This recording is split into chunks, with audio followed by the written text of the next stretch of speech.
Assalamualaikum, kali ini di materi prakarya kelas 9 minggu ke-7 akan dibahas mengenai prinsip kelistrikan dan sistem instalasi listrik.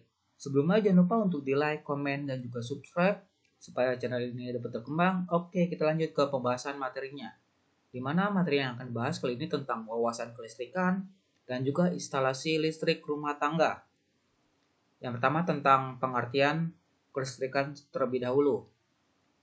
Apa itu listrik? Listrik adalah sumber kekuatan yang timbul karena adanya gesekan ataupun melalui proses kimia, dan hasil dari proses kimia ini akan menyebabkan panas, cahat, dan biasa dipakai manusia untuk menghidupkan alat-alat elektronik. Kelistrikan adalah sifat benda yang timbul karena adanya muatan listrik. Muatan listrik sendiri memiliki dua jenis, yaitu muatan positif dan muatan negatif. Suatu benda dikatakan bermuatan negatif apabila memiliki kelebihan pada elektron, sedangkan benda dikatakan bermuatan positif apabila mengalir dari titik potensial tinggi menuju ke titik potensial rendah. Jenis dan manfaat kelistrikan, di mana arus listrik adalah banyaknya muatan listrik yang disebabkan dari pergerakan elektron-elektron mengalir melalui suatu titik dalam sirkuit listrik tiap satuan waktu. Arus listrik dapat diukur dalam satuan kolom atau per detik atau juga ampere. Berdasarkan arus alirannya, arus listrik dibedakan menjadi dua jenis, yaitu arus searah dan arus bolak-balik. Di mana biasanya arus searah ini disebut juga dengan DC yang merupakan singkatan dari direct current. Sedangkan arus bolak-balik disebut juga dengan AC, disebut juga alternating current. Dan di bawah tuh ada contoh rangkaian listrik DC dan juga AC. Arus searah atau DC mengalir secara searah dari titik yang memiliki potensial tinggi ke titik yang memiliki potensial lebih rendah. Jika dilihat bentuk gelombangnya itu dengan oskiloskop, arus searah terlihat sebagai garis lurus. Lalu ada arus bolak-balik atau AC, memiliki aliran arus yang berubah-ubah arahnya. Bentuk gelombang arus bolak-balik ada yang beraturan dan juga tidak beraturan. Contohnya itu ada sinus, kotak, dan gigi gergaji, arus bolak-balik yang beraturan. Dan di bawah itu ada contoh gambarnya, bentuk arus AC yang dimana bergelombang, dan lambang arus AC itu yang tidak beraturan. Sedangkan kalau yang bentuk arus DC itu searah ya, garis lurus, dan juga di lambang arus DC-nya juga lurus. Ada manfaat kelistrikan. Yang pertama sebagai penerangan, sumber energi, sebagai hiburan, membantu fungsi alat elektronik, penghasil gerak, penghasil panas, dan juga membantu aktivitas. Lalu ada komponen dan alat instalasi listrik, yang dimana pertama ada bergenser, dimana alat ini terpasang sebagai batas antara PLN dan juga pelanggan, dimana posisi pemasangan itu di bagian depan rumah. Biasanya dilakukan untuk memudahkan pencatatan pemakaian listrik oleh petugas PLN, di mana di bergenser ini juga terdapat informasi mengenai ID pelanggan atau nomor kontak pelanggan di bergenser ini, di mana bergenser ini memiliki fungsi, yaitu pembatas daya yang digunakan oleh pelanggan sesuai dengan kontrak pemasangan, mencatat daya yang dipakai oleh konsumen, saklar utama pemutus aliran listrik bila terjadi kelebihan pemakaian daya oleh pelanggan, adanya gangguan hubung singkat dalam instalasi listrik rumah pelanggan atau sengaja dimatikan untuk keperluan perbaikan instalasi listrik rumah. Lalu ada komponen utama dari bergenser, yang dimana ada circuit breaker atau MCB, miniatur circuit breaker, ada spin control, dan juga meter listrik. Circuit breaker atau MCB, komponen yang bertugas memutus aliran listrik bila terjadi pemakaian daya yang berlebihan oleh konsumen, atau bila terjadi gangguan pemakaian daya yang berlebihan oleh konsumen, atau bila terjadi gangguan hubung singkat dari suatu peralatan listrik atau kWh meter. Lalu ada meter listrik atau kWh meter, sebagai penunjuk besarnya daya listrik yang telah digunakan pelanggan. Satuannya itu dalam kWh atau disebut juga kilowatt hour, kilowatt jam kalau bahasa Indonesia-nya. Lalu ada spin control, di mana sebuah komponen yang bekerja dengan berputar bila terjadi pemakaian daya listrik. Semakin besar gaya yang dipakai, maka perputarannya akan semakin cepat. Lalu ada jenis-jenis bergenser, di mana ada analog dan juga digital, di mana masih kebanyakan di perumahan atau kampung itu menggunakan yang analog, sedangkan kalau yang model digital baru ini kebanyakan yang model-model rumah baru atau kontrakan-kontrakan yang dimana pemakaiannya itu tidak terlalu berat, atau disebut juga di pelanggan PLN prabayar, di mana menggunakan dengan sistem pulsa. Lalu ada pengaman listrik atau sekring. Fungsi utamanya adalah mengamankan instalasi bila terjadi masalah seperti hubung singkat di perawatan listrik dengan cara memutus arus listriknya. Ada pembagian grup dalam suatu instalasi listrik, di mana antara bagian depan dan antara bagian belakang rumah, antara sayap kiri atau sayap kanan rumah, pada rumah 2 lantai bisa dibagi per lantai, antara berbagai macam beban listrik seperti pompa air, lampu, stop kontak, AC, dan lain-lain. Ini aja contoh gambar komponen instalasi listriknya.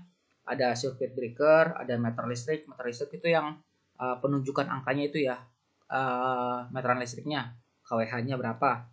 Lalu ada bergeser analog nih yang pakai yang masih pasca bayar, dan juga yang bergeser digital. Yang ini yang prabayar yang menggunakan sistem pulsa. Kalau bunyi berarti pulsanya itu sudah habis. Lalu ada jenis-jenis pengaman listrik. Ada pengaman lebur atau sekring atau fuse. Komponen pengaman listrik yang sifat kerjanya meleburkan kawat yang dipasang di dalam komponen tersebut apabila kawat tersebut dilewati dengan arus hubung singkat tertentu. Ada 2 jenis dari komponen ini, yaitu tipe kawat lebur dan juga tipe tombol. Pada tipe kawat lebur mempunyai prinsip kerja untuk menormalkan kembali perlu diganti dengan pengaman lebur yang baru. Sedangkan kalau tipe tombol, bila terjadi masalah hubung singkat, maka arus listrik akan terputus, dan untuk menormalkan kembali cukup dengan menekan tombol besar yang besar tersebut. Lalu ada pengaman thermal atau MCB atau circuit breaker, komponen listrik yang bekerja dengan sistem thermal atau panas. Di dalamnya terdapat bimetal, di mana bila arus listrik yang mengalir melebihi ukuran tertentu karena kelebihan beban atau terjadi hubung singkat dari MCB ini, maka bimetal ini secara mekanis akan memutus aliran listrik dan menggunakan tuas ke posisi off. Ini ada pengaman leburnya. Biasanya kalau yang ini instalasi di pasca bayar ya, pengaman leburnya, dan juga pengaman elektris termis atau MCB. Lalu ada saklar, pemutus dan penyambung aliran arus listrik. Komponen listrik ini sengaja dirancang untuk memiliki 2 keadaan, yaitu keadaan menutup, yang dimana keadaan tertutup atau terhubung, dan keadaan terbuka tidak terhubung. Jika saklar tertutup, maka arus listrik akan mengalir dalam rangkaian. Sebaliknya, jika saklar dibuka, maka arus listrik berhenti mengalir. Adapun syarat-syarat saklar, di mana saklar harus mudah digunakan, tidak memerlukan peralatan bantu, pada posisi off atau terbuka, saklar tidak mengantarkan arus listrik. Banyaknya saklar yang akan digunakan harus memenuhi jumlah dari setiap lampu yang akan dipasang. Kemampuan saklar untuk dibebani pemakaian harus lebih besar atau sebanding dengan beban yang digunakan. Lalu ada jenis saklar yang umum digunakan. Ada saklar tunggal atau engkel atau 1 kutub. Lalu ada saklar double, ganda atau 2 kutub. Lalu ada saklar tukar atau saklar hotel atau saklar 2 arah. Lalu ada saklar dimmer. Ini contohnya saklar tunggal, saklar ganda, dan juga saklar dimmer. Lalu ada stop kontak, yang dimana sebuah alat pemutus ketika terjadi kontak antara arus positif, arus negatif, dan juga grounding pada instalasi listrik. Berdasarkan bentuk serta fungsinya, stop kontak dibedakan menjadi 2 macam, yaitu stop kontak kecil, yang dimana stop kontak dengan 2 lubang kanal itu berfungsi untuk menyalurkan listrik pada daerah rendah ke alat listrik melalui steker yang juga berjenis kecil. Lalu stop kontak besar, stop kontak dengan 2 kanal AC yang dilengkapi dengan lempeng logam pada sisi atas dan bawah kanal AC yang berfungsi sebagai saklar. Jenis ini biasanya digunakan untuk daya yang lebih besar. Berdasarkan tempat pemasangannya, ada 2 jenis stop kontak, yaitu stop kontak inbow, di mana stop kontak yang dipasang di dalam tembok. Lalu ada stop kontak outbow, di mana stop kontak yang dipasang di luar tembok atau hanya diletakkan di permukaan tembok pada saat berfungsi sebagai stop kontak portable. Ini ada contoh Gambarnya tentang stop kontak kecil dan juga stop kontak besar, lalu ada stop kontak in bow dan juga stop kontak out bow. Steker, pencocok yang dipasang pada ujung kabel listrik yang ditusukkan pada lubang aliran listrik untuk menyalakan alat elektronik. Steker digunakan sebagai saluran untuk sumber daya listrik. Steker adalah dua buah colokan berbahan logam yang dipasang pada ujung kabel listrik yang berfungsi untuk menghubungkan peralatan listrik dengan aliran listrik. Ada cara penggunaan steker, di mana jika steker telah terpasang kabel, maka dicolokkan saja di mana terdapat dua lubang yang sesuai dengan arahnya. Ada jenis steker, ada steker bengkok, steker adapter, steker T, dan steker arc, di mana ada kabel digunakan untuk mengantarkan aliran listrik dari sumber listrik menuju ke perangkat tersebut dapat bekerja dengan baik sesuai dengan fungsinya. Lalu ada bentuk fisik kabel listrik, ada kabel listrik isolator dan juga konduktor, di mana isolator itu bagian pembungkus kabel yang tidak mengantarkan listrik. Fungsinya itu untuk melindungi kabel supaya tidak terpapar oleh pengaruh alam di sekitarnya dan agar tidak mengalami hubungan pendek. Lalu ada hook konduktor, bagian kabel yang berfungsi mengantarkan aliran listrik, yang dimana jenis kabel listrik berisolator itu kabel NYA dipakai untuk instalasi rumah tangga atau rumah tinggal.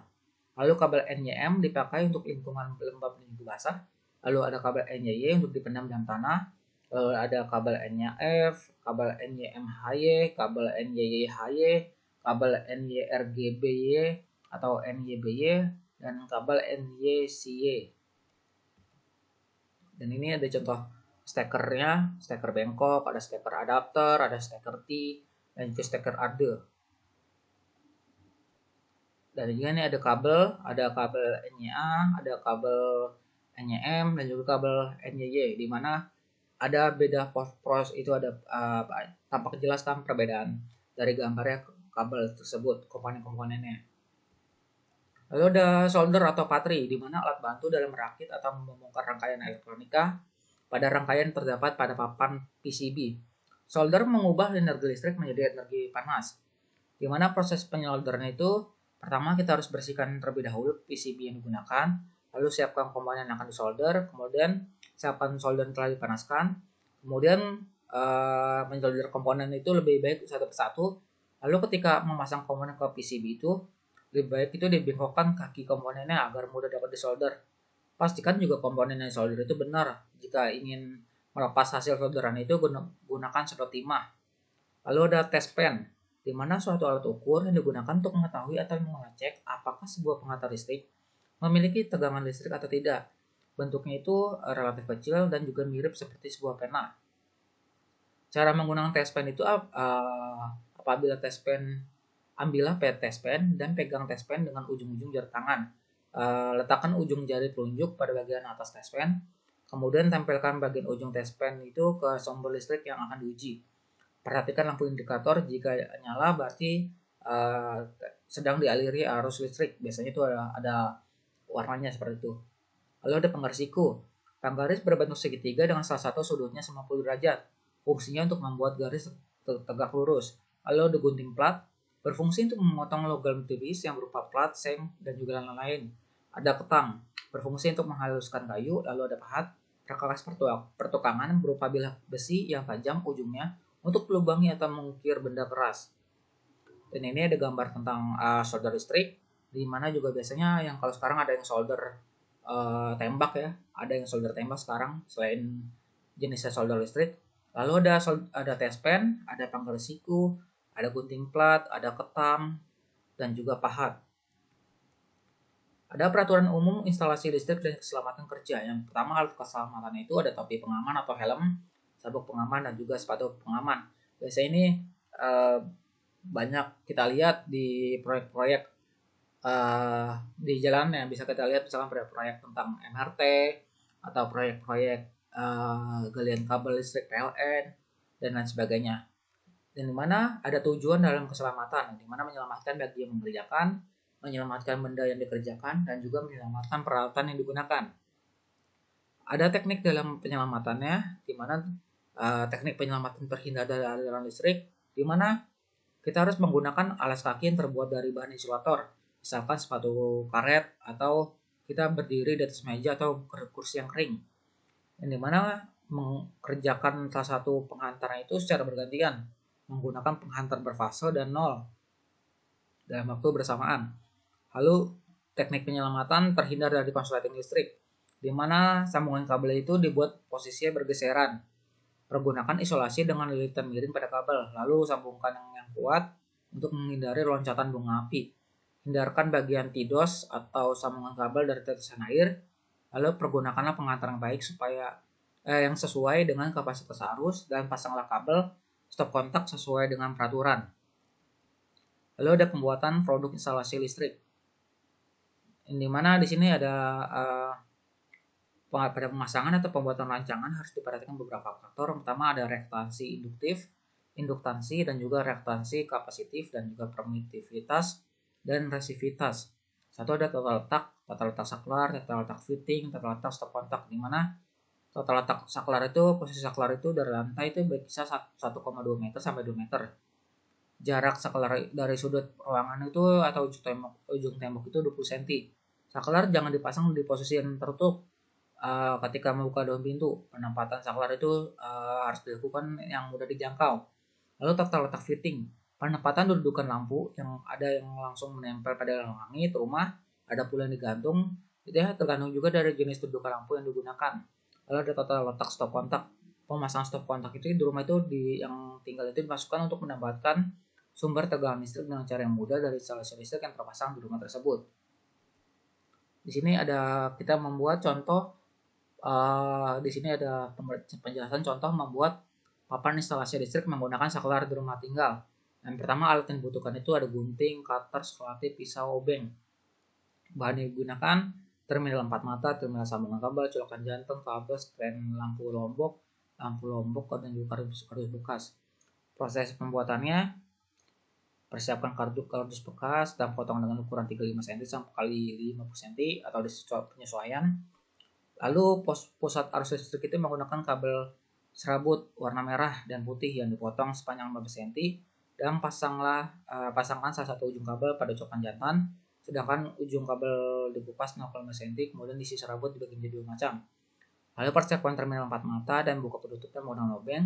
Longgarkan baut pada bagian dalam terminal, kemudian pasang ujung kabel ke terminal pusat arus listrik dan kencangkan kembali bautnya. Selanjutnya tutup kembali dan kencangkan baut tersebut. Lalu persiapkan kabel dengan panjang sesuai jarak terminal dengan posisi lampu, colokan jantan dan juga buka tutupnya. Kemudian pasanglah ujung kabel yang sudah dipotong pada colokan jantan dan kencangkan bautnya.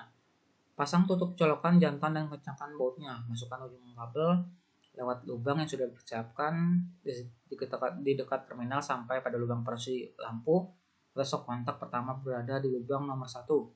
Persiapkan stand lampu lombok dan terminal sambungan kabel, kemudian pasang kabel stand lampu pada terminal sambungan kabel dan kencangkan baut. Lanjutkan dengan memasang ujung kabel yang dari saklar ke terminal sambungan kabel dan tempat pelang lampu di masing-masing stand lampu.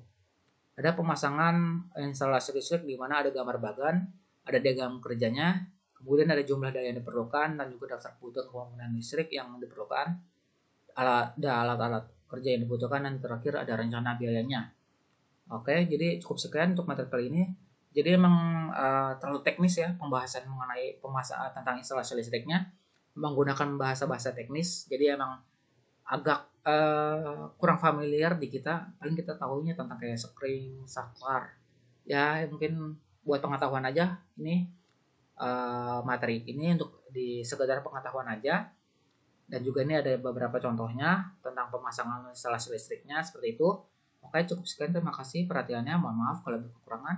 Wassalamualaikum warahmatullahi wabarakatuh.